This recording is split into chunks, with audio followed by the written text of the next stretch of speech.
what's the most unexpected product you have been offered to sell? I'll show you this one. You're right here. Oh, Cool that's balls. the one. It's an everyday run-of-the-mill family man, kids, job, and just enjoying life really. I went through TikTok as you do. I had no intention of ever selling anything on TikTok. I didn't even realise you could. Right? I actually said to my wife at the time, if I could make 10 quid out of this, I'd be happy. No, actually, I think if I look back, none of my videos back then were decent. The rising stars. And all of a sudden, 100 samples, and it's like Christmas all at once. I'm going to go choose absolutely everything. So this one went all the way up to like almost 6 million plus views. That is 6.1 million. That is crazy. And do you know what gives you even more satisfaction, right? When you get a troll coming in and you convert them to a sale. What's the most commission you have on a single live stream? On a single live. It doesn't always work, and TikTok isn't for everybody. Not everybody's going to be successful on TikTok. Welcome to another episode of Talkcast, where you come in to get inspired by success stories of creators and brands on TikTok and leave with a mission to create your own success story. If you're joining in for the first time, welcome guys. I'm your host Saj, and today with me I have Ron, who goes with a profile name Ron Reid 5, which I believe the username might not be easily available, so he's added a number at the end. We'll leave the profile links and in the show notes and the descriptions, so you can always check Ron's profile at your convenience. But to begin with, first of all, welcome to the show, Ron. How are you feeling today? Yeah, I'm good. I'm all good today. Thank you so much. How are you? I'm fine, thank you. Thank you as well. Great to hear. I believe, as I said earlier as well, I think it looks like you've just come off your live stream. It's good that we got you from right where you go live and create magic on the TikTok shop. So without further ado, let's talk. And I want to start with one of the basic questions I always start with is, because I think everyone who's starting out or already in their TikTok shop journey, or probably a wannabe startup creator, always wants to know where all the star creators and creators who are having success started with. So we're going to rewind it a little bit even further. I'm going to ask you is, what was your background like before you got into TikTok shop or TikTok as a whole? So I'm an operations manager.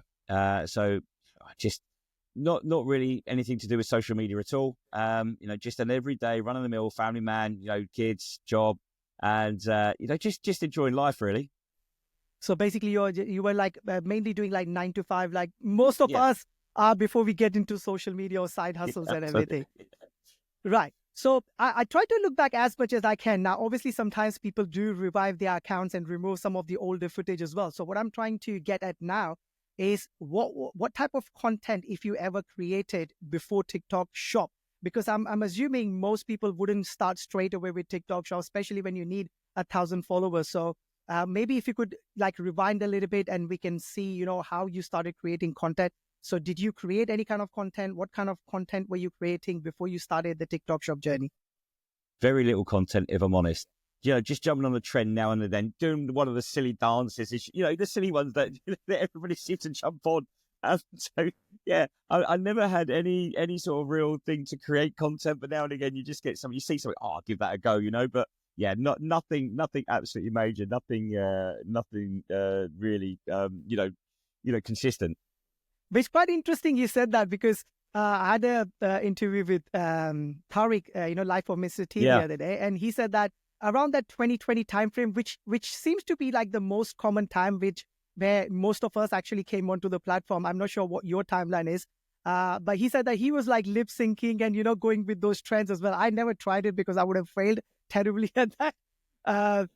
But it's good to know like most of us kind of started into the same kind of scenario, and then suddenly like this opportunity came across.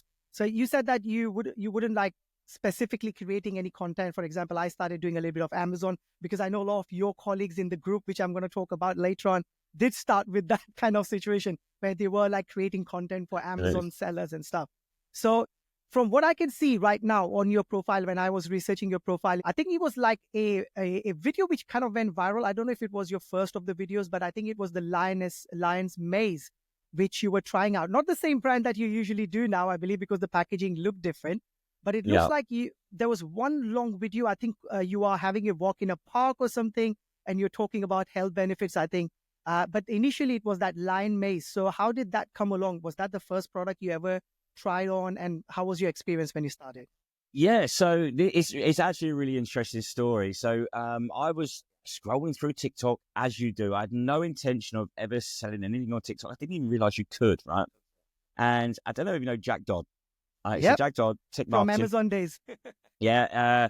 He came on with his video, come on, make some money on TikTok. I'm launching this group. I want you guys to come on. I want to help you guys make money.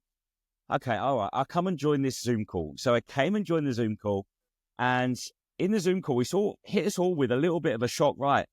What I want you to do is all go and buy this £20 bag of lion's mane. All right.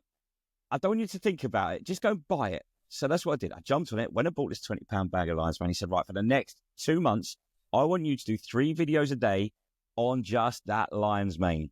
So you imagine you've got one product there, right? You don't know what you're doing, and you've got to recreate 3 videos a day on that one product for 60 days, Wow, that's a long time for one product.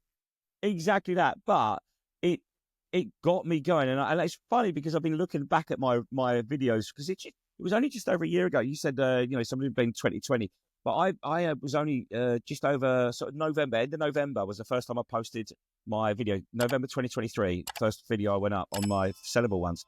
And looking back at the difference now, by the way, completely chalk and cheese, right? I'm sure.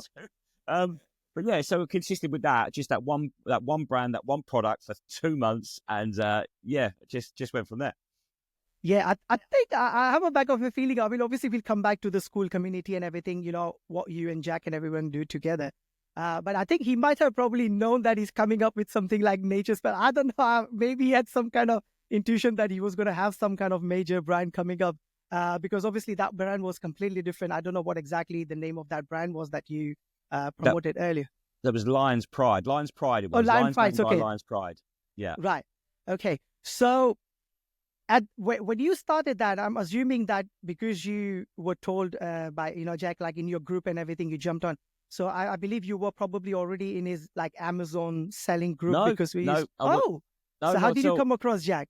Just scrolling through TikTok, and that video on there saying, if you want to change your life, you want to come and make some money, I'm going to show you how to do it. Come and join this Zoom call at such and such a time, such and such a date. Wow, and I think in that strange. Zoom call, I think we had over 4,000 people in there. Oh, wow. On that webinar or like whatever the show was. Oh, wow. Yeah. Okay. That's quite random. You would think that. I know a lot of people do, like put up like webinar links and everything like that, but it's strange. I thought you were probably like Luke and everyone, you were probably somewhere from that Amazon, private label or retail arbitrage group. And that's how he kind of asked you to kind of jump on that. So it's quite random, like you were scrolling something and you just came across a post and then that's how your journey started. So when you took that challenge on, that 60 days challenge on that you said, I'm assuming, and obviously at that time you had your full-time job that you were obviously doing. Still do. You still do? Okay, that's another story. We'll definitely dig into that because I think you're probably the first one who's doing this quite a lot and still maintaining your full-time job as well. So at that time, obviously, as you said, it's not something you planned in. So did you already have like 1,000 followers on your account because of your previous content? Yeah, so we did. I was close to it, so I just had to do a little work to get that up there. But yeah, and then obviously we got told through the steps on how to get your shop up and running and things like that, because that's not straightforward either. It's not straightforward. Yeah, I think the early days, the joy of sometimes feeling that you're shadow banned and whatnot. Oh, God, yeah. That's that crazy period you have to go through in the first few months. I understand. So at that time, when you started putting those links, obviously, as soon as you got qualified to put the links and everything, I'm assuming it might have taken a little bit extra time. Was there a plan, like you wanted to do this kind of just to have like a supplementary income? You thought it could be something like a side gig? Or what was your initial thoughts? Obviously, you took on the challenge, but I'm sure you would have at least thought through like what you want to do with this. Do you think that this is like a feasible full-time or part-time thing you want to do? Or is it you just went with the flow? Well, I actually said to my wife at the time, if I could make 10 quid out of this, I'd be happy. But no, in all seriousness, I just wanted to supplement my income. Just a few £100s every single month, just to top it up. I think that's what a lot of people want to do, start as well, Yeah, and I think it's quite important. A lot of people sometimes think that they have to let go of their jobs and something like that. This is like a perfect opportunity, whether you want to take this or pursue this as a full-time, if time and the opportunity presents in future. But it's perfectly a good side hustle for anyone looking for that extra 100, 200 to pay off their mortgage faster. to probably send them their kids to private school, whatever their why is. But I think it's a perfect, a way to make that extra income. And I know you have not been like from the Amazon worlds and everything, but if we are doing that Amazon, you have to buy the stock, you have to send the stock and everything. Here, you are literally just putting in your time and effort. I mean, how good that is, right?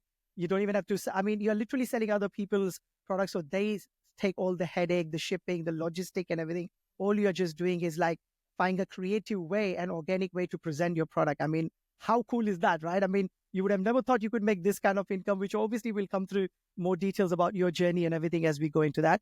So my next question was going to be like, usually whether this is your full-time job or not, but you said it's not. And I believe that's probably now makes a little bit sense that you are usually live early in the morning. I know it's supplement. That's why you're probably doing it early morning. But is that the reason why you are usually hopping on like early morning live streams? Because then you have your 9 to 5? Yeah, absolutely. We were doing, we were all doing lives at night. And then I just thought, well, look, nobody's doing it in the mornings. I'm an early bird anyway. I'm up before work. So why not jump on, try and just, get a little bit of an edge at that time in the morning, try and catch the early birds as they get out of bed. So that's definitely why I do that early one. I mean, I do want to quit my job, and I'm hoping to do that this year. I'm hoping to do that in the first 6 months part of this year. That's good. So it's there, but it's just that making that leap of faith, right? And how long have you been like into the same workplace where you've been working, or like the industry where you're in? Is it 25 like 10, years 15? in the same job? Okay, Yeah. so it makes it even harder. I know. I think this is like one question which even people who have had success like you, right? But you find it hard to kind of let go, because sometimes, first of all, it's hard to believe whether is this true that this is sustainable and you're going to just replace your 9 to 5 and, you can let go. And especially when you are in a situation where you have had 25 years, it gets even harder to quit something like that, right? Yeah, it does. Yeah, definitely. Would you say though, like since you've started, obviously it's been now more than 12 months, like you said, obviously I know the first few months would have been not as kind of ramped up as you are right now. You got professional background and everything at the back, but has it been like a stable journey, you would say, for now? I know I'm not saying about, obviously in November, December, it's like a big jump you get, but apart from those months and quarters as well, have you seen like a sustainable growth every quarter or every month, or is it still, because a lot of people do worry up and down? Yeah, I mean, definitely seen sustainable growth up until December, and December was rubbish for me. It was one of the worst months I've had since, and still now actually on my video side, they haven't recovered still from Black Friday, whereas my live side has gone to a different level. So it's definitely been that sustainable level up like that for up until November, but then it's gone back, and that's because my plan was to quit my job in January. But that December just gave me that little bit of I need to take a step back here. Do you know what I mean? Yeah, I understand. I think that's the thing which worries a lot of creators as well, especially with the shoppable content. Because I think for people who do non-shoppable content, it almost like, yes, their RPM and everything kind of fluctuates depending on, what kind of ad rates, the platforms are getting. But with shoppable, sometimes is that algorithm, especially with the videos, obviously, it literally doesn't push out, and you think what's gone wrong suddenly. And exactly. and you will see the panic starts in the first of like the star creator groups everywhere. You see frustrations coming out. You see the chat. Exactly. And I think that's one good thing about being in some of these social groups as well, so that at least that if something is not going right, it's not only you, it's like overall affecting the platform. And I'm assuming because you do like supplements, usually you should see a big uptick right now with treadmills. People have new resolutions. They're trying to get in better shape. I mean, it does happen every year, as you know. And I think December probably, I would have assumed it could happen because everyone's just busy with the festive season. They're not worried about whether they are going overweight. They will need to correct their body. I mean, I'm just generalizing a little bit. I'm not saying everyone does that, but I think January usually, and I'm sure with your live stream, you should have definitely taken a huge uptick, right? Like massive. Now? A massive uptick on my live streams. Absolutely, yeah. It's gone to a completely new level. It's since January. I mean, before Christmas, I do lots. I don't just do supplements on the videos. I do lots of a mix of stuff. But December was just really disappointing.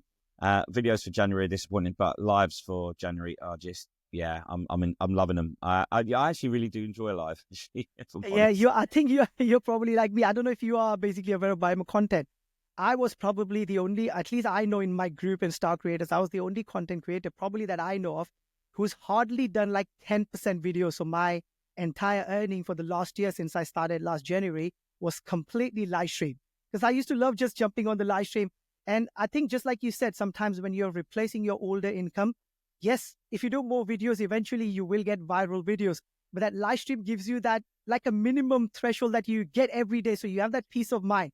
And then Yeah. sometimes it's hard to get out of that because you always think, okay, let me just do 1 more hour. Let me just do 1 more day of live stream and then I'll do video. Do you get into that kind of zone most of the times? I'm quite disciplined actually on the lives in the sense of my voice just doesn't take it because I put everything into my live. I mean, I'm absolutely 100 mile an hour in my lives from start to finish, and my voice just absolutely takes a battering. So I try to do 2 hours at a time. I did a 3 hour one today actually, which is the first time I've done a 3 hour for a long time. That's If good. I'm honest. New But achievement sometimes, vlog. sometimes I will do 2 lives a day, one morning and then one maybe at sort of 8 o'clock at night. But I don't only try and do sort of those 1 or 2 times a week, if I'm honest. Right. Now I understand. I mean, I've done, when I started, I was doing like, I would do like 2-3 hours at a stretch, then take half an hour, then do another 3 hours, then take break, then Wow. do another. So at some points I've done like 7-8 hours a day as well. That's why I said, because sometimes when you know the money is rolling in, like I know some people have not had so much success with live stream, but most people who have had, it just gives you that kind of satisfaction in mind, guarantee that, okay, you're going to come out with £100, you're going to come out with £200 for sure. Whereas videos sometimes throughout the month, like you said, sometimes the algorithm is not pushing it. And if you have never had a viral video, it always worries you. So I think that's why I used to prefer like doing live stream. And I used to love, I think it just depends on personality. If you like talking to people and, take on like head on. Yeah. I think you do love like live stream, which is, I think I've seen you early morning in the live streams, especially when I have to drop my son to the school. I always check like, who's live in the morning. And apart from a couple of treadmill people, I think I've seen you always live. And then there's George doing iPads and everything in the Yeah. morning. So I think you guys have secured that spot in the early morning live stream.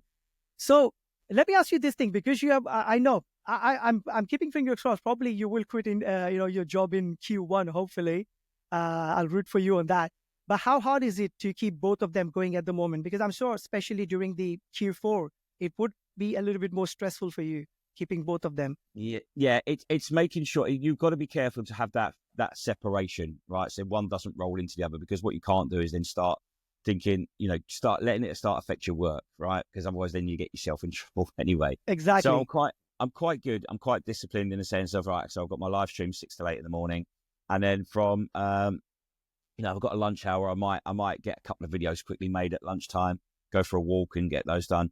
And then I normally come home in the studio, from 5 to maybe 7, getting more videos done, so it's just that. So it's full on. It's 13 hours a day, 14 hours a day, sometimes up to 18, 19, 20 hours a day. But it's manageable. And I think you take the pain now to get the relief later on. Exactly. Yeah. And I think this will kind of like putting in these extra hours and doing in between obviously instills another belief as well, that when you can do this part-time, I mean, on sides, and like I was speaking to Tariq the other day as well. He said he used to do a couple of videos. I think he did one of his viral video while he was on a lunch break. So I was thinking, like, I think this is like when you sometimes don't overplan. I think some of those organic videos kind of make more sales for some reason. I have no idea why. Yeah. So I think it's good to know that you are balancing it quite right. And I think you are quite disciplined. If I had to do it, I would find it hard to kind of juggle between two things. So let's just once back rewind to your first couple of weeks when you were doing, like that line maze thing. How long did it take for you to have your first sale? Not like substantial sale, but like the first sale, if you remember. I think it was probably around about 4 weeks in, probably halfway through the 60-day challenge. Right. And do you know, and how many videos would you have done by then? Did you actually do 3 videos a day? Yeah, I did. Yeah. So what would have been that? Been 90 videos? 90 videos? Okay. So anyone listening to this, because I know a lot of times I've quit YouTube a couple of times in past as well, because you have that zest, you start making some videos and stuff like that. And down the line, 10 videos, 15 videos, 20 videos, sometimes you give up. And I think most people do give up. I'll be very honest. I've given up on YouTube a couple of times before. not just basically because they were not getting views. Obviously, I was trying to do too many things and I couldn't handle, as I mentioned earlier. But I think you stayed quite persistent, because 90 videos, I know these are short form videos, when you put in so many videos and you're not getting even a single sale. Yeah, absolutely. And you say that about, people quitting. I think we went from like 4,000 starting down to about 200 in that 2 to 300 in that first month, So there's a huge chunk that have actually quit. And even now, I think out the original lot that did it, I think there's probably only about 20 or 30 of us that are actually still going now. Is it from the 500 that you mentioned, you in the group, or the one on the webinar, you mean? No, the one on the webinar call with Jack, yeah. Right. Okay. So I think probably most people might have not started. They might have given up before that 1,000 followers and everything, which does happen and I think it's not anything wrong. I think it's always good to try out something. Maybe it doesn't work for you, but I think most people who would have stayed persistent would have definitely seen it through. So I'm glad you were one of them. You saw it through, and yes. And was that, when you get that first sale, was that some kind of like viral video, or was it just like a decent video which made few sales here and there, nothing as such as well? No, actually, I think if I look back, none of my videos back then were decent. Okay. I think we are in the same group. There's probably, I've never had much viral videos. I know you have had quite a few now, but I haven't even had like viral videos yet. So, when you were going through that, did you, after that first 2 months, then did you start hopping on to like different products, or you still kind of just continued on that journey itself? Yeah, so I started off, I looked and I was trying to find what everybody else was selling. So I was having a look through, and obviously you got your 5 free samples that you can apply for, right, yes, when you start. Yeah, and you get rejected for every single one at the same time. Then you got to wait for your 7 days. So exactly. I thought, you know what? I think I ended up selling like 78 of the lion's mane over that second month, which absolutely made a huge difference. So, which is good. And I thought, okay, I've got some money to buy some products. So I just went through and bought some products, as you do here and there, made the odd sale here and there. And then I got taken into the star group, the Rising Stars. Yeah. Yep. And all of a sudden, 100 samples, and it's like Christmas all at once. I'm going to go choose absolutely everything. Right. But yeah, so I did go into a lot of different stuff as well, because we didn't really sort of have an action plan there. Really, it was just sort of carry on promoting those if you want to, and just sort of try and find your own feet. Right. And so when you started basically, getting all those products as well, so you were in Rising Star. Do you know how long it took for you to kind of go from Rising Star to that ascending level, which is like only 5,000? I'm saying only 5,000 because, now when you're at this stage, it looks like that. I know initially it's not that easy to reach 5,000, especially if you're not doing live stream. No. But do you remember how long did it take for you to progress, like from Rising Star to ascending to star groups? Yeah, so I think I got into the Rising Star group in the February. I'm sure it's February. And then I had my first viral video in April. And that was my vegetable chopper. That was my 10-pound vegetable chopper. Which I've got here for you, so we're going to show them to the audience as well. Okay, brilliant. I spent 10 quid on that. I bought that one. And then I think for 2 months after, because I think you have to make a certain amount of money after 2 months to qualify. So I think it was probably around about June time that I went up into ascending. Right. And then I was in ascending until September, and then went up into star group. Right. That's good. I think your timeline is probably very similar to mine. So I started in Jan, and then just in the first month I had like 20K. So straight away it was and I wasn't Rising Star, but I didn't even knew what it was. So like you could request samples and everything. It's just like everyone else. I just saw the link, when it's like these official TikTok shop videos, they come out, and I tapped on it. I went to it, and I was just a bit scared to log on to Lark, because, you had to move on in Lark. And I said, I have no idea what this Lark is. I've never used this app, completely never heard about it. So I didn't go into it until it was time to go into the ascendings. And the day I logged on to that, I found out that I'm not eligible for that group. I've progressed into ascending. So that's when I started learning about, and I came to know, okay, like you got 100, new samples you can get, which is, I think, still really good, right? I mean, from TikTok as well, if you assume, like you just start making sales. I mean, I think personally, anyone can just start with less than 20 pounds or 50 pounds. Like you spend only 20 pounds. You only spend 20, 30 pounds, right? It's such a low barrier to entry. All you need is just like, you need to put some effort and time. Obviously, that goes without saying. But I think apart from that, it definitely is really good. So since you started being very consistent and disciplined, how much of being consistent with videos and live streams is important, you would say, for audience who are just starting out or who are not having, like, say, enough success? Do you think consistency plays a big role in TikTok Shop as well? Absolutely. I think consistency is absolutely key. You know, I was doing 4 to 5 videos daily. I went from 3 to 4 to 5 daily. I must admit, the last month or so, my videos have come down a little bit. But I'm now trying to post on 2 accounts. I'm trying to keep up on both accounts, you know. So it's but yeah, I think that consistency is super important because I think it just keeps you out there all the time, and people can see you active, and TikTok can see you active. Now, who knows how that TikTok algorithm No works? one knows. Nobody's got a clue, right? But yeah, I think it doesn't hurt to be consistent, does it? Yeah, no, it's definitely. And I think the the wisdom of algorithm that everyone's trying to figure out, like we do always on these dark groups and everything, it's unbelievable. You figure out something, you think, okay, I've cracked the code, and next thing is that doesn't work, and you're back at square one. You know, like, what's happening? Why is this not working anymore? So I guess it's only probably someone at TikTok or the AI knows how exactly it works, but it's just a wild guess. It's just a wild guess. I think my CM said to me once when I asked the question, she said, I think there's about 3 people in China that know the algorithm, and that's it. Okay, so we need to go and find those 3 people in China now to find out what's happening. Because just before we hopped onto the call as well, you see some Steph and everyone has been discussing, like, the views were not coming in, then someone went live, and then the views started coming in on videos as well. So it's kind of a crystal maze you have to go through to find out what's working and what.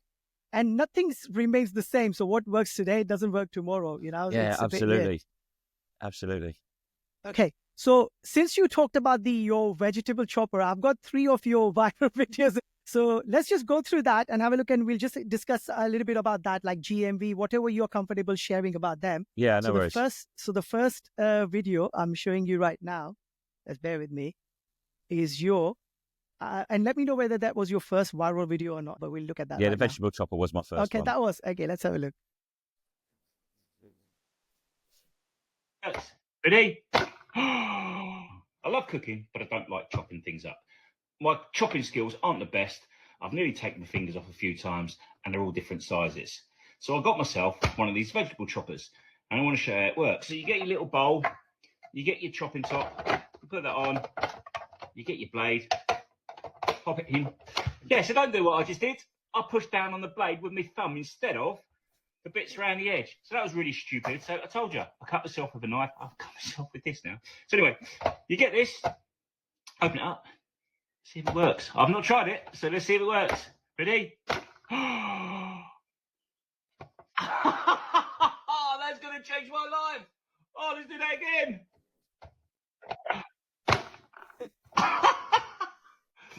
I'm making a casserole, so I've got some bits and bobs on here. So, pepper. How easy is this? This is so easy. I love it. I love it. So, got a carrot. Let's try a carrot, shall we? This is so good. I'm so happy. We've got potatoes. Should we see if that works? Oh, this is brilliant. Oh, I'm absolutely blown away by this. This one comes with 12 different attachments. It's got this size blade. It's got a smaller blade.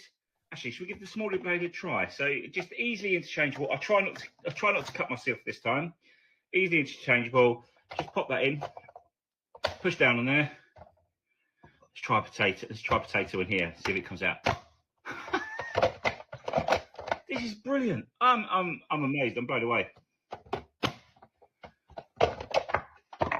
You see, it's all perfectly chopped, and how quick was that? It was in absolute no time as well. I love that. You also get lots of different blades and lots of different attachments with shredders. Oops. Okay, that was a good video. And this was, you said, it was your first viral video, right? Yeah. So this one went all the way up to like almost 6 million plus views. That is 6.1 million. That is crazy. I got so much hate on that video. Tell us a little bit more about it. So did you do that in one take, which doesn't look, I think you're probably trying to find some accessories and you could have probably made like a veg soup or something with all the veggies you got in there. It wasn't in one take, especially when I cut my thumb. which was and I was the ironic thing was I was saying I've got this because I keep cutting myself with the knife, and then I end up cutting myself with the thumb on my thumb with it as well. But yeah, no, it definitely wasn't in one take. It was definitely quite a few takes because it was still quite an early video for me, if you like, to put together. And I actually didn't think it was a great video when I first did it. I didn't think it was a great video. I got called Michael Caine a lot on that as well. But that's the thing. Since I've started basically, researching for podcast guests and everything as well, I've done few, interviews already. Obviously, they start coming at the end of the month. But what I've realized is if you will see most of the times, the viral videos on TikToks are the ones which look a little bit unprepared, a bit organic. Like, obviously, you didn't expect that you're going to, hurt yourself. And then halfway through, you got your bandage on, you're making fun about it. But I think the good thing was like you demonstrated it quite a lot, especially with the accessories and everything. And I think probably that connected. And another thing, I was just going through like all the comments and everything, where a lot of people are, doubting you that the carrots are actually boiled and not. So that kind of added to the engagement, which I believe could be a recipe of, videos going viral because you had that engagement going in there. Do you think that played like a big factor? Yeah, absolutely. Absolutely. But the good thing about that, though, is I got another 3 or 4 good, decent view videos out of that as well because, video replies. So, proving how, look, I'm showing you now, this isn't already pre-cooked. I'm banging it on the table. There you go, Look, here's my plaster. Show me your cut. I'm not going to show you my cut, but here's my plaster. So, but definitely that engagement, the more engagement you can get into that video, the more TikTok going to see it's a real video, you're a real person. It's going to try and push it out. But it's just getting that initial, getting over those 200, 300, 400 views to get that engagement in, right? Yeah, absolutely. And I think I did see some of your other videos. Obviously, it's hard to scroll a lot of videos, but they were like one of your reply videos or like you've done follow-up videos on the same products. And you've still got, I think, 80K, 88K, 100K as well. So I think once you have like one viral video and specifically the ones with a lot of comments, it gives you a recipe of just doing another 10, 20 other videos on the same products where you're just replying to the questions or the comments. Exactly. So, which is really good. Do you know how long or what kind of the trajectory was for this video? Like how long did it take to, because sometimes you have videos that go viral, like, within the first few hours, it takes off and then obviously it continues. Whereas sometimes it's just kind of, sailing along and suddenly something happens and it spikes. So what was your experience on this one? So that one went very, very quickly. I remember being in the group with the guys saying, oh my God, I've got a video, it's got 250,000 views. And then going back a half an hour later and said it's on 450,000 views. And Crazy. then they're going, that's going to reach 1 million. So no, it's not. No, it's not. And then, by the end of that day, it hit 1 million. And I was like, I was running around the room. I was like, run around the room. Jumping up and down and celebrating and whatever. And then when I woke up the next morning, it was already on like 1.25 million. And I'm just like, my God, this is just going to keep going. It's just an amazing feeling. So let me ask you, did you start posting the response videos straight away? Or did you actually wait for this one to phase out? Because I know I had like a very tiny viral video initially when I started. And it scared me off so much that should I actually do up a follow-up video when I started? Because sometimes you think, what if I post another video and TikTok stops pushing this one because now I've posted another one. So what was your experience during that time? No, I just jumped straight on them. Because the good thing when you do a reply video, it puts it at the top of your comments, right? So when people are going in the comments and look at those, they see that next video. So while that one's still going, then they can jump on there. And I think that's why I've got such high numbers on those follow-up videos. I didn't even, to be fair, I didn't even think about that worry if it's just going to stop pushing it. I was just too excited to just jump on it, No, it's good. And especially at this kind of numbers, when your first one goes viral, I'm sure, you start having that first faith of, belief that, what you're doing is right. Do you remember what was your GMV for this one? I think that for that product, I think it was around about 12 to 14,000 GMV on that one product. Right. And this was like what, a tenner? Yeah, a tenner. Okay. So still. And I still get the odd sale. I probably still get 2 or 3 sales a month off that. Still, isn't it? Yeah, that's like your passive income asset now in there. Yeah, exactly. Which makes you. Yeah, I mean, I think this always happens on TikTok. Suddenly, somehow, 8 months old video would just make one sale, and you might think, who was watching this video suddenly? Thank you, algorithms, for bringing this back, Okay, so that was your first video. Let's have a look at another video of yours. It's just starting to learn to talk. This is helping them out massively. This is an early learning device. It's going to help them identify words and some sounds as well. And I'm going to show you how it works. So what you get is you get this device here, and also you get lots and lots of different cards in different categories. And what you do is you put it in here, and it says the word, and then they can repeat it back. So I'm going to switch it on and show you how it works. So it's nice and easy. It's a nice little welcome sound. Hello. Let's play now. Okay, so what we're going to do is we're going to get a cat. So we'll put the cat one in and turn up the right way. It does help, doesn't it? Let's put the cat one in and... Cat. And they're all double-sided. So on the other side, we've got a different one. Duck. So with the animals, that's going to help them identify the word and the sound of each animal as well. So you've also got the blue cards, which have vehicles and goods on them. So this one is a... Train. And on the other side, we've got a... Bike.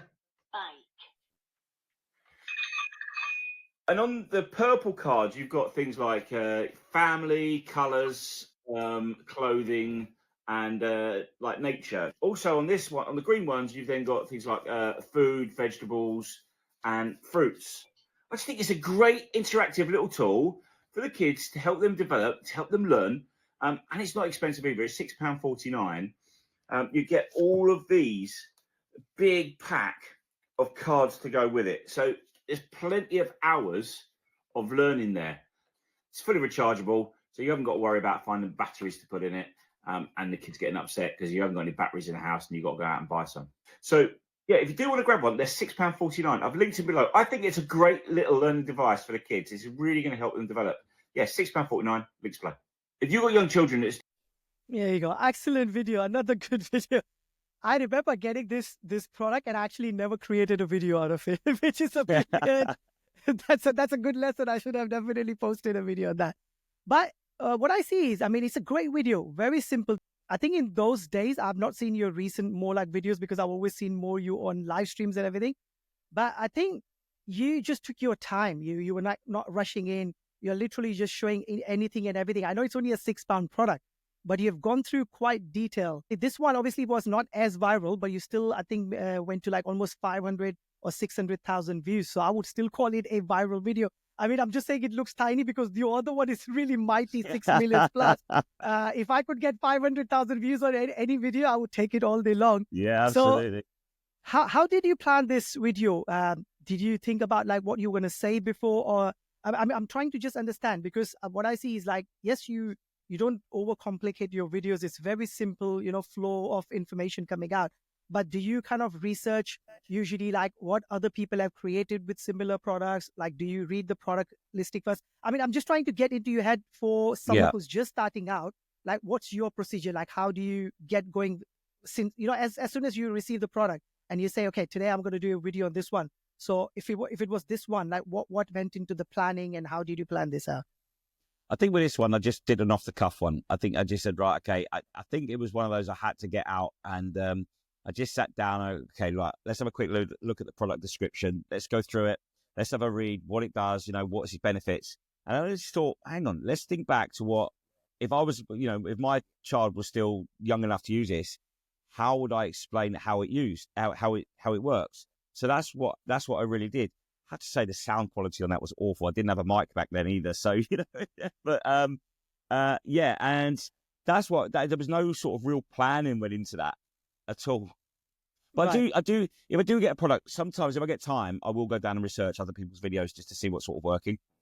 Yeah, because I think it always helps to just kind of get an idea what kind of videos are trying to, getting traction and everything. Although it is so hard on TikTok Shop, you might make the same video and upload it twice and you might never get same results. So yeah, exactly. It never stays the same, but obviously you take your best chance, you can have at one product.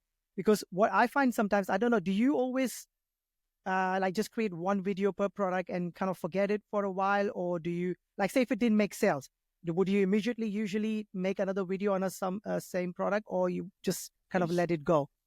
I think the problem is because I have so much Nutrition Geek stuff to do, I tend to get my products, tend to get the other stuff in, I make one video and then forget it. If I get some good sales on one, I may well then make a second one. And because sometimes, you know, I don't know if you do the same. You end up with loads and loads of samples, and then all of a sudden you think, actually, I've got to get all these sample videos made, right? Now I see, just put something together to get it out, right? Yeah. But obviously with the NG stuff, I've got a lot of stuff here. I don't actually have a prescribed amount that I have to get out, but I just think, you know, that at the moment, that's the main bread and butter. So that's where I want to get the more videos out. However, I love creating stuff for other products as well. That's good. So I think you still are quite open to the other products, even though like your live stream is everything is usually mainly. I know a couple of days before, like a week or two ago, you did try a different product setup and I'm like, what's happened? Suddenly Nutrition Geek is gone from his like shelves and like, your table in front, and there's like new products in.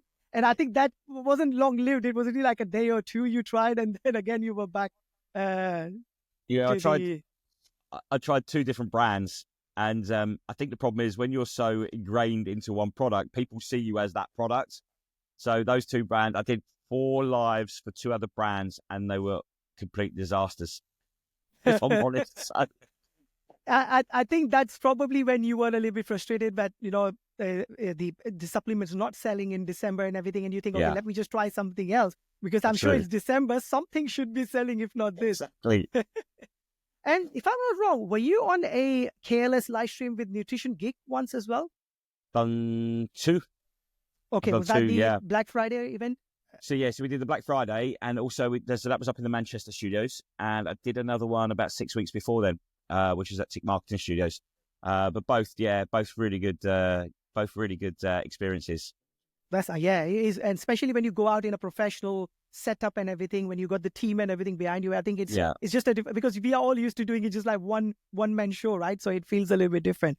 So let's just come back to a little bit of, because what I see you right now, yes, you do still do videos as well, but as you said, I think you do sometimes prefer live stream a little bit more. I don't know if you did go for the event, which was just before Black Friday that TikTok did, where I think it was Jason and everyone. Unfortunately, I missed out on that one. I couldn't make it. Yeah, I did. But I think you did went. Okay, so there's Phil and everyone went. They said all TikTok was kind of pushing at that time was just go live. Yeah. So since you already go live, what do you think are like pros and cons of doing too much live, or do you think you would prefer to do long-term more live than videos? I mean, what's your experience, and like when it comes to your own earnings as well, whether it's GMV-wise, commission as well, which is kind of the major factor contributing to your bottom line, basically? So it used to be like a 50-50 split on videos and lives. It did, but it's not anymore. It's definitely more income from lives than videos by quite a way, if you like. If you are, when I first started doing lives, I nearly gave up. I nearly quit because I had nearly a month of getting 2 to 5 people in my lives every single live, right? And you're sitting there, you're talking to yourself, you're talking about the same thing over and over and over again. You get that frustration, and you see other people are making sales, and you're thinking, well, why aren't I making sales? And then, why me? Yeah, exactly. And I nearly quit. I'm so close to saying, right, I'm not doing lives, that's it. And then I thought, you know what? I will give it a go. And gradually my numbers increased. And I always knew if I could get people in, I could convert. And my numbers came in, they crept up, and then I started converting. And then, it was just that's where my lives were born. And it is hard. I mean, for anyone who's listening to this and, wanting to dip your toe in the live, just imagine that literally for the first month, just imagine that no one's there and you're just talking to the camera. Because the problem is most of the time as a creator, or like say if it was a comedian on the stage, the way it works is like you wait for the reaction, someone to laugh, someone to ask. But when you have got only 3 people in there, no one's asking anything. No one's asking anything. I mean, you don't know whether you should just keep saying the same thing. And especially when you're doing live stream with only few products. I mean, how many times you're going to go through all of them? Yeah. And I think I think when you do a live, I think what you've got to remember is you've probably got new people coming in every 1 to 2 minutes, right? So if you've got to go and repeat yourself, then that's what you need to do. So I don't tend to now, I sort of go off script here, there and everywhere now because I'm a lot more experienced. But I think back then I was like, okay, right, I'm going to start with number 1 product, go all the way down and then come all the way back up again. And then you get a question And he was like, I'm going out of order now. It's like a rabbit in the headlight because you're not used to getting the questions. True. At that time, you're trying to, sometimes pin the products, the mouse not scrolling. I mean, you will have fun, guys. I mean, that would be a fun-filled, frustration-filled live streams. But going back like after a month or two, you're gonna laugh and remember all those first few days because it's so crazy to keep your temperament cool, because and sometimes in those 3 you might get 1 troll, which is even harder when that happens, I love a troll though on a live. Yeah, it's really good. I think that kind of brings in more people if you kind of engage. Maybe not good if it triggers you. So obviously, always do it with your question. But I would definitely say everyone to go live. I mean, my personal take was when I started live stream, because I don't know how much you listen to Gary Vee, but I'm a big fan of Gary Vee. And I was watching a few videos about how live streaming is big in China. Literally, like every retail store in shopping malls has throughout the day like a live stream going on as well. So I've seen those videos and everything. And I thought like if this is getting big, then, yes, making videos is good. But I thought obviously 99% people do make shoppable videos because it's slightly more easier, I would say. I'm not saying going viral is easy, but making video is easier for most of us. But coming in front of the camera, especially, I don't think so everyone will do live streams. So my thought was, obviously try and excel on live streams. So if an opportunity comes out, you have much chances of being picked up by the big brands and everything. So did you have any such kind of aspirations when you started, or was it just purely, no, I just want to do live because it's bringing in more money? No, so I think what happened was, obviously we were all with Tick Marketing on the agency. They brought in Nutrition Geeks, and there was like 20 or 30 of us. And Jack said to us, right, you all need to go live.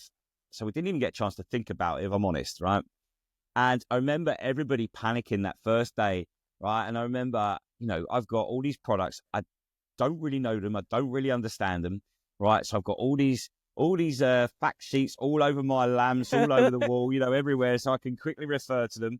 But I think when I came off that first live, I actually made sales on that first live, even though I had a few people in, which was actually gave me a little bit of a buzz, right? Wow, that's good. Yeah, and it was good. And afterwards, we all jumped on a Zoom call, and it was like, oh, how do we all do? How did you do? How do we do? And it was just that. It was a really good vibe. It was a really, really good vibe, especially to start with. And then your heart drops, obviously, when you don't start performing after that. But, true. So I didn't get a chance to think about it. It was just like, just do. It's good. But I think the good thing is, like, because how you've done your videos and how you got into that, you just dropped in without thinking too much, what your background is. Probably, I'm assuming you didn't have a professional background. So that was the first product that you actually went live with. You never did any live before that, right? No. So what I would also say is like staying in some kind of social group kind of helped you and pushed you through it. Because I think if you were doing this all alone, you might have thought even 10 times, let me just get well versed. Because like you said, when you start with any new product on the live streams, you don't have all the flow of the speech figured out.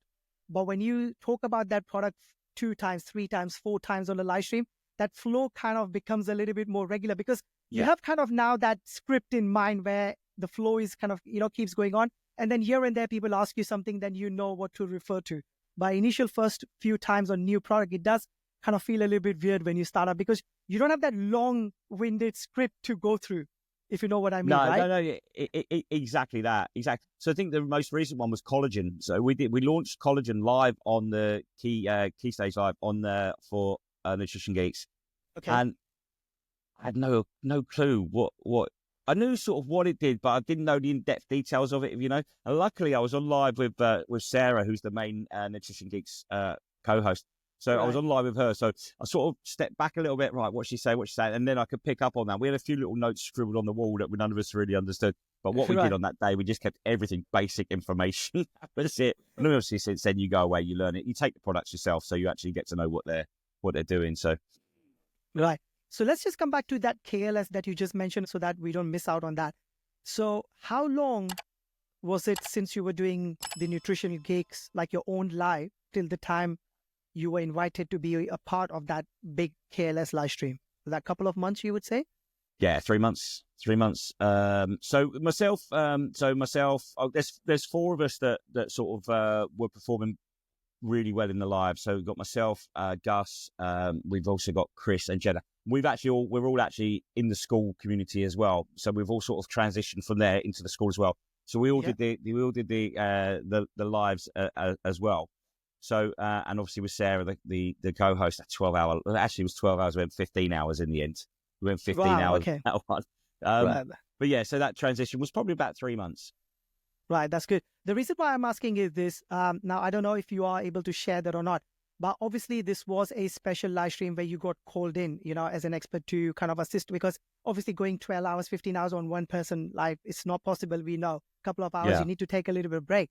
So was that like a paid collaboration you were invited into? How did you go about? Basically, what I'm trying to kind of convey to others who are on starting and listening to this, that you will get this like big opportunity. So I'm just trying to understand what the dynamics was of that setup. Like, was it like a paid special live stream that you get a collaboration, or how does that work? If you can share a little bit, whatever you can, maybe not numbers if you're not comfortable, but something. Yeah, I can't go through the numbers but I can. So we basically agreed an hourly fee. So an hourly fee for where we were on live, and an hourly fee where we were sitting waiting to go onto live as well. So which was great, and it was a decent amount. So it was a nice little pocket booster, if you like, That's good. And I think, as I said, the reason why I ask is numbers are not important. I'm sure it was a substantial amount, being in this industry. But I think it's just for anyone who's kind of starting out their journey as well, because sometimes you got to understand, not only is your own lives that you do, but you are kind of building up your own profile. So when the time is right, whether it's the same niche, or maybe you might get invited on another niche as well, which might be a complementary niche or something, but you will get a lot of paid collab opportunities as well, whether it's brands, whether it's just someone else's, or sometimes you even get invited by TikTok to do a KLS from TikTok's own FB, like warehouse as well. So you will get a lot of opportunities. So definitely don't sit out on live stream. Yes, shoppable videos definitely have more chances of making you multiple, money, but never sit out on this one, because I think TikTok is betting a lot on live stream. So I think they know something big is coming. So if you are someone who's just trying out, and I think you and me, like we do like in front of the camera, but you would have seen a lot of people who are not comfortable for being on camera. They're just literally doing point of view live streams. Especially the projectors you must have seen recently. I started NG videos like that, lives like that. I started on my face, and then they weren't working, so I switched to POV ones, and then I built my studio, and then I went, no, I'm going to put myself in there. I need to stand up and do my lives. I can express myself so much better. But yeah, so I've done the POV lives as well, and I didn't find them that great, because you can't get your personality out. Yeah, exactly. And I think there's a lot of things I always mention to a few of my colleagues as well, who wanted to start, but they were not comfortable in front of the camera. I said, look, it all depends. Whether if you're just basically trying to just make money as much as you can, that is not important to bring your own, kind of build your own brand. But if you want to build yourself as a brand while still making money as a, affiliate commission, I think you need to show your face, because that's where you will become a brand's face, whether it's live stream or whatever the case may be. So it just depends on what your end goal is. If you're never, planning to do something like that, then POV style is perfectly fine as well. I think so many viral videos are like, point of view kind of style. I know so many creators who are literally, having million views just by doing POV videos. I've got one. I've got a POV million view video. Oh wow! Which one was that? I must have missed out. It's for my it's for Nutrition Geeks. For Nutrition Geeks. Okay. Yeah. Okay. I must have definitely missed out on that one. Yeah. I've got another one. So another one that I like doing as well is a walk. I love a walking video. I had a viral one on that as well. 1.6 That's the million Nutrition views. Geek one. That's the one I was talking about, where you are literally like walking in a, like a park or something. And it was like, I think more than a minute or 2 minutes long. And I thought that was just like a non-shoppable video until you then took out the nutrition kit, which is, I think, a very good reason why that might have gone viral, because it feels like it's not a shoppable video. People think you're just sharing your knowledge on that. I wish I would have actually got that video, because sometimes when you filter out the videos, sometimes it shows you random ones on the top. Yeah. But I remember seeing that video, so I think I will try to link that video when I edit this live stream as well. It is actually my favorite video, that one, actually.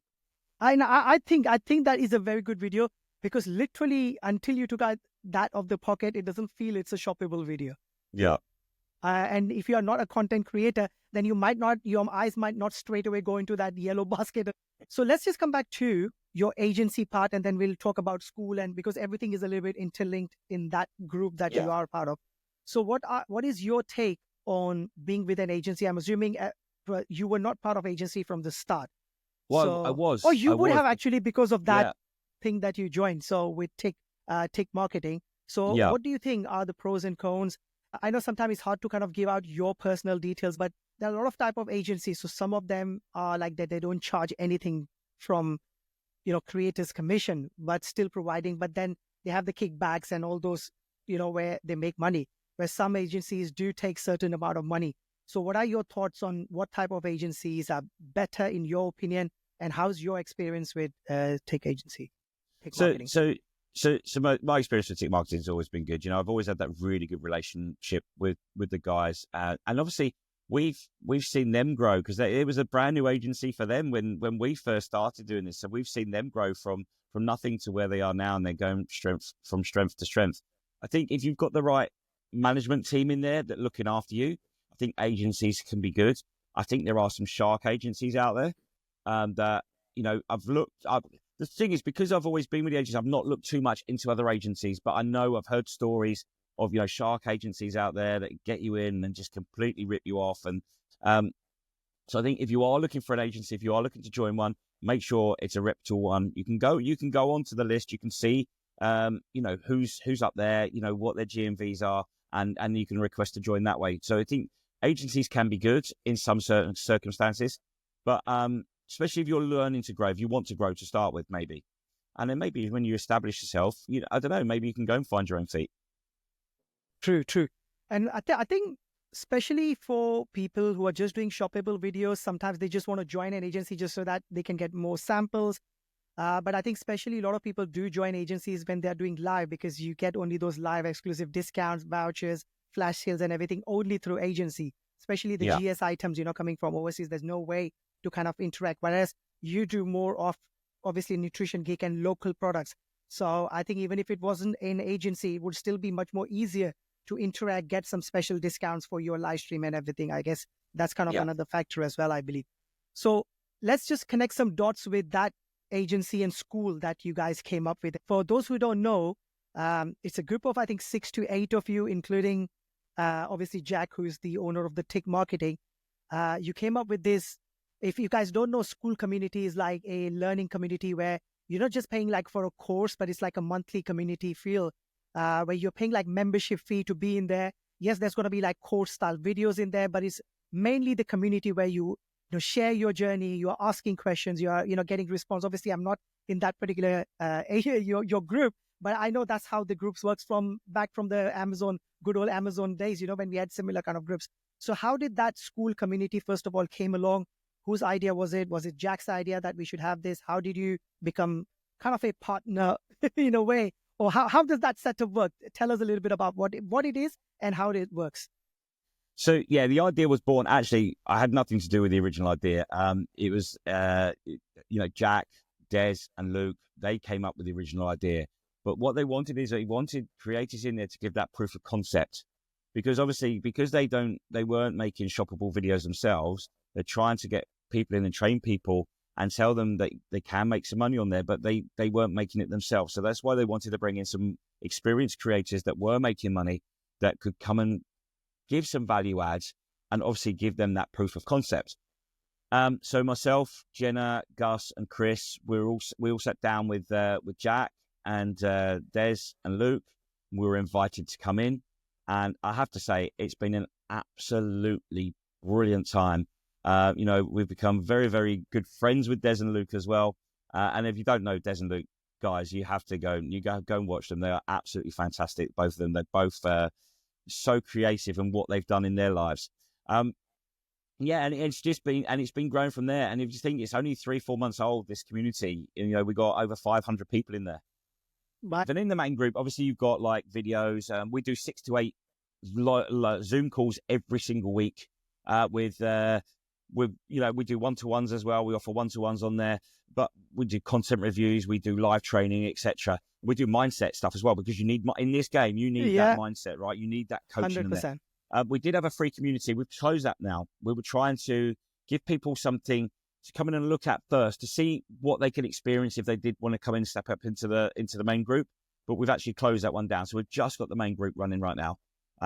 It is absolutely, I know I'm biased here, but it is an absolute fantastic place to come in if you are looking to start that journey and you don't know where to start, because we're going to give you all the tools to help you. No, it's really good. I mean, as I said, I've been into so many communities and everything right from that Amazon days. I think it's just like a paid course doesn't do as much value for anyone who's trying to learn and get hops on, because videos, they can watch, like, yes, they are scattered around on TikTok and YouTube anywhere, but it's not hard for someone to kind of grasp. But what you need is that, sharing your journey, or you're getting stuck, you need that mindset thing happening. When you are basically in that sort of group, it kind of helps for you to overcome that and not quit, because that's where people quit, right? Because they haven't got someone, because they might see someone else's video, look, nothing was working for 1 month, and suddenly this week I started popping up, and that might give you that extra zest to kind of keep going. So I think it's always good to have similar kind of groups, if you want to study. And for anyone interested, do let us know if you want a link to that. We will obviously respond to you in the comments and let you know about that SKOOL groups. So let's come back to a little bit more about your lives. Like you said, mindset and stress is part and parcel of being creator, and being on a TikTok shop as a creator is, so how do you, especially on the live streams, it can get a little bit nasty sometimes. So how do you deal with trolls? Like, what was that especially when you started with, was there any moment where you had like that kind of comments? Like, obviously not having success is another thing in the first few days or weeks. Or sometimes you get these like nasty people typing. Were you ever into that situation that you think, okay, I'm not going to do that live because of this? Or how do you kind of deal with negative and troll on the TikTok shop? Yeah, I don't think a troll has ever given me that thought of stop doing lives. Absolutely not. And in the beginning, in all honesty, I used to just press the mute or block button, right? Because we have that power to do that. Okay. Absolutely. Now I play with them. And do you know what gives you even more satisfaction, right? When you get a troll coming in and you convert them to a sale. Yeah, absolutely. That's happened quite a few times, right? But now, absolutely. I'll play with them for a bit, and then if they don't back down, then I just hit the mute button. That's true. But as a mindset, it's not really worried me too much. I'm quite strong-willed anyway. I've had a couple of comments on videos where I've maybe reacted where I shouldn't have done, but I don't. Now I just do it. I'm fine on it. Absolutely fine. What happens is when you start doing live streams and videos, you kind of develop that thick skin anyways. I think some people, for them, as easy to grasp all these things. But just to let you know, guys, if you're starting out for the first time, there's loads of tools in there. You can restrict the people like completely, so they will never come back on your live stream. Yes, you will always have some people coming, like I'm being Asian, I get asked about curries, if I've got any curries to sell and stuff like that. But, the moment you start making fun of it yourself, literally these people disappear. Like, they wouldn't stay for long. When they think it's not affecting you or not triggering you, they just literally leave, because it's just, sometimes it's just kids, to be honest. I've been called Harry Hill. Recently it's obviously Greg Wallace, because he's obviously in the news, right? Right. Who else? I can't remember his name now. The guy from Little Britain. Okay, and, that one is, how can you sell biotin growth, which helps with your hair growth, when you've got no hair? I used to get about my hair as well, but usually I wear hat because I've got a habit of wearing hat. But and that's where I think once I was being given a like the hair serum or something. Someone reached out to me, and I'm like, "Have you seen my live stream before?" Because I used to do sometimes without the the hat, and I'm like, that's definitely a recipe of getting trolls. Although that could also bring in one of the most viral video, to be honest, when you have trolls saying all those things. Mate, I've sold hair dryers and curlers and all sorts. It's just it's just the fun, right? It's just the fun as being a creator. Absolutely. And I think it's good in a way as well, because sometimes when you yourself come out of that insecure zone, there's no way someone else is going to put you down. No. It makes it so much easier. So good to know that you are quite fixing it as well. But just for anyone who's ever starting out, whether it's shoppable videos or whether it's live stream, you can always block these kind of people. So definitely don't worry. There's always tools in there, and TikTok provides loads of them to kind of, and you can even filter out certain words if they trigger you. if you guys don't know. So when you're live streaming, you can actually block certain words which trigger you. So there's no way those words will come through, when you're live stream, which is really good as a Absolutely. TikTok live stream. I think as well, I think what you have to remember is that, you're never going to see these people, right?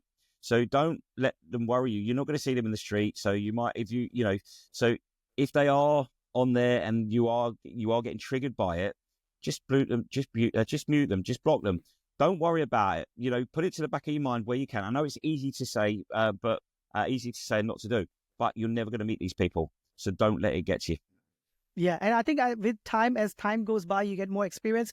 You'll probably just overlook it and you will still keep continuing, what you're saying.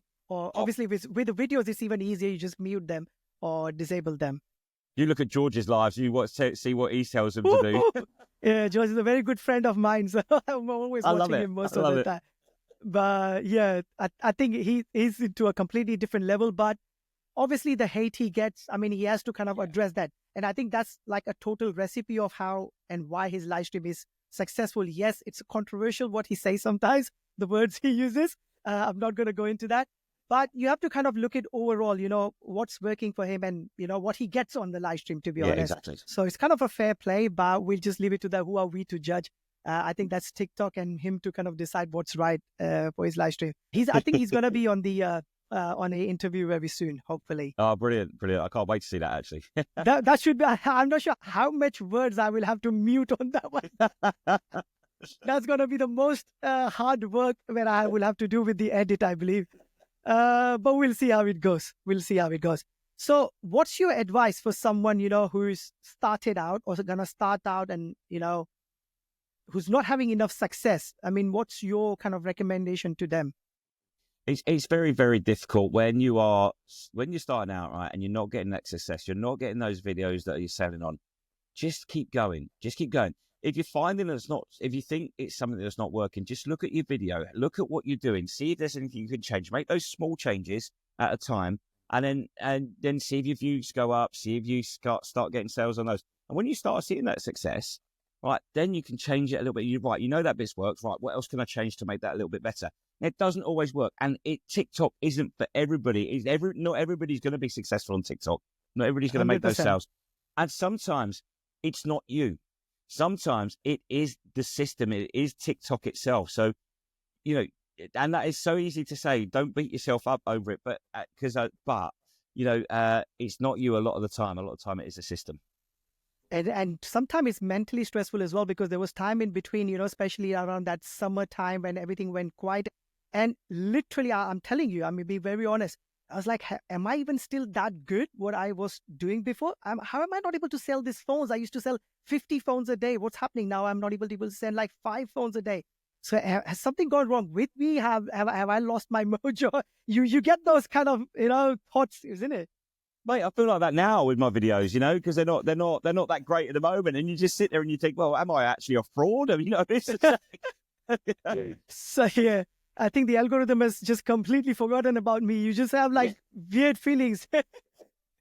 Yeah, exactly. But I think that's the part and parcel of this TikTok shop journey. If anyone's listening to this and starting out, or you've just started out, whether you have had success or not, just let you know, there's trends, the algorithm, even like if it's like a evergreen item, sometimes you'll see the trends like you're seeing. And it's a lot of different things as well affects yours as well. It might be that it's not just right time, because for example, it's 3rd week of the month and people are already, running out of money from, like paycheck to paycheck. They might have to wait for another week to buy something. If they're trying out Klarna, it's not going through. Whatever. There could be so many reasons. Sometimes algorithm is not pushing your videos. So, but overall, yeah. I think the other thing to remember as well is you might put a video up now that you get no sales on for 6 months. And all of a sudden out of nowhere, you get sales on it, right? Yeah, it always happens. Yeah. And sometimes it picks up in such a way that you feel as if you have just uploaded it yesterday, Yeah, exactly. Because it could be that suddenly algorithm got spied because of some other viral video on that product. Even the other videos get pushed out. So there's so many factors affecting, whether your video is going viral or not. And as I said, sometimes you might post 2 same video. One might not even get through like thousands, and one might even just go into millions, which is weird. So correct time, or what time you posted, what was going on the algorithm at that time. the demand for that product. I mean, who knows what it is? Like you said, only those 3 chaps know, which we need to find somehow. What's the recipe of going viral every time? So before we go on to, we are almost coming to the end. I know have gone a little bit over time that I usually promise everyone that I'm going to finish in 1 hour, but it never happens. Before I go into like some short questions, I want to ask you one of the main questions that I always ask. How has this changed your life? Massively. I mean, I'm more confident. For one, so much more confident. 2, financially, we're able to do stuff that we couldn't do before. If we just want to go out now, we just go out. If we want to book a holiday, we'll book a holiday. Whereas before it'd be, months worth of saving, months worth of planning, cutting corners here, cutting corners there. But that's the main thing. Financial freedom is been brilliant. Great to hear that.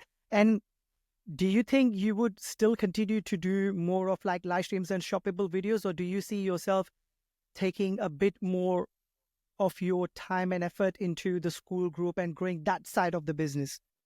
No, I don't think I'll back off the lives and the videos. I just don't think. I think if I can, because obviously I want to find other income streams as well. Because obviously I don't want to rely on 2 or 3 income streams. That's where I want to be able to, down the line, quit my job, do this full time. I can spend more time looking at other things as well, but I can spend that more quality time on the videos. Where I think actually, if I'm doing 2 hours worth of lives a day, if I could do that to 4 hours lives a day, if I'm not working, then that makes a huge difference, right? Yeah. But obviously, I do want to spend time in the community as well. I love that. I love that part of it, that sense of achievement. And we're all the same. We're all exactly the same. That sense of achievement where you get somebody come on and they say, "Made my first sale," and it's just that you're proud. You're like a proud person. So yeah, I don't think I'll ever back off from the videos. Not in the short term anyway, for the videos and lives. But you never know in the future what it brings, right? Yeah, you never know. And I think collabs and opportunities are always coming in. So I think I'm sure when we have you next time, maybe like a next year roundup, we'll have much more collabs and other big projects that you have been part of. We will probably explore that as well for sure when you come back next time. So let's just go into a bit more like rapid 4 questions. Now, these are, you can answer them in 1 word, yes, no. You can just say you don't want to answer, whatever, basically, but just like short stuff, because it's a little bit to do with some spicy numbers and everything. So I don't know how much you want to share, but let's start with the first one. So what's the most commission you have made on a single live? Now, if you're not comfortable, you can talk about GM and everything, and others can probably figure out, because we all know a certain percentages will be made. But if you want to give that gist to the audience, what's the most commission you made on a single day? You don't have to say which live stream it was, but up to you. On a single day? On a single live stream. On a single live, $650. Okay, that's good. And I think that had been one of the recent live streams, because there was something you mentioned in one of the star groups or something that it was a really good day recently. Or was that the Black Friday time period? No. It's it's more recent. More recent one. Okay, so January, guys, if you are someone who wants to sell supplements, this is the month for you. We've cracked the code for you. Okay, the second one. What was your GMV in 2024? If you remember roughly, it doesn't have to be exact. I was trying to work it out actually earlier. I think it was around about, because obviously I had a slow start to the first half of the year, but I think GMV is probably going to be around about 350. Okay, 350 that's to 400. So especially considering like your supplement products are not that high value, because like I do tabs and everything, which is 60-70 pounds, so it kind of multiplies faster. But because your products are usually $6.99, $4.99, yes, you got bundles as well, but it's $350 is quite a lot. And it's good that you have actually kept the track record, because a lot of times when I ask someone, because you can only go up to 6 months, you can't really see. Yeah, exactly. It's a really good, 350 is really, really good that you have been able to manage in like one year. Okay, let's ask you, what's the most unexpected product you have been offered to sell? Some people have got some crazy products to promote. I mean, do you remember any such situation where there was like a very weird product you were asked to promote and you did it? I'll show you this one. I'll show you this one. You're right here. Oh, cool, that's balls. The one. I was hoping it's not that.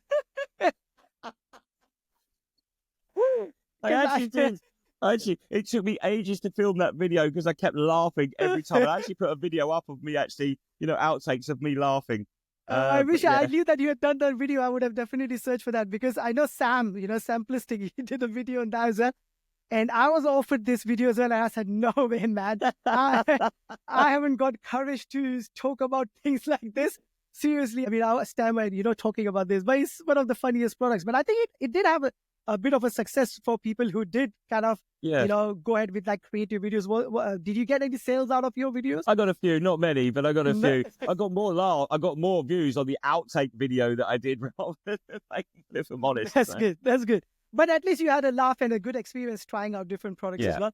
And I know it's not like a health supplement, but it still ties a little bit with your like health and beauty or kind of products, right? But that is one product which is like a bold product. We're not going to talk much about it because we never know why YouTube might not like it. Exactly. But I'm glad to see that you got that one. Okay. What's the most funniest or weirdest memorable comment if you remember, or something happened, someone asked you something or someone said something to you on a video or a live stream? I can't do this in a short one. I can't give you a short answer. Go ahead. On the Key Live I was doing, myself and Sarah, we were live and we were showing our phones on how to order the products and everything else. And we were using our phones for the comments and stuff like that. And I'm going, where's my phone, Sarah? This is on the Key Live. And she's going, I don't know. I can't see it. And it was in my hand, holding it up to the camera. And we just absolutely lost it completely. Both times, just absolutely couldn't stop laughing. But that's the thing, right? I mean, to be honest, what people don't realize is when you are live streaming, you are literally like a producer, you're like a director. Things that you're saying, obviously, it's your scripts and everything. And you're monitoring chat as well. So your mind is like literally spinning around so many different but that is a good experience to have, especially on a KLS, I think. Yeah, absolutely. Absolutely. Hey, man. Any last piece of advice that you have for anyone who's wanting to start this, but, not getting into that first leap of faith that, they can do it? Do you have any advice for those kind of people who want to get on TikTok Shop? Yeah, I think, look, if you're going to try something, give it, be open to giving it a try.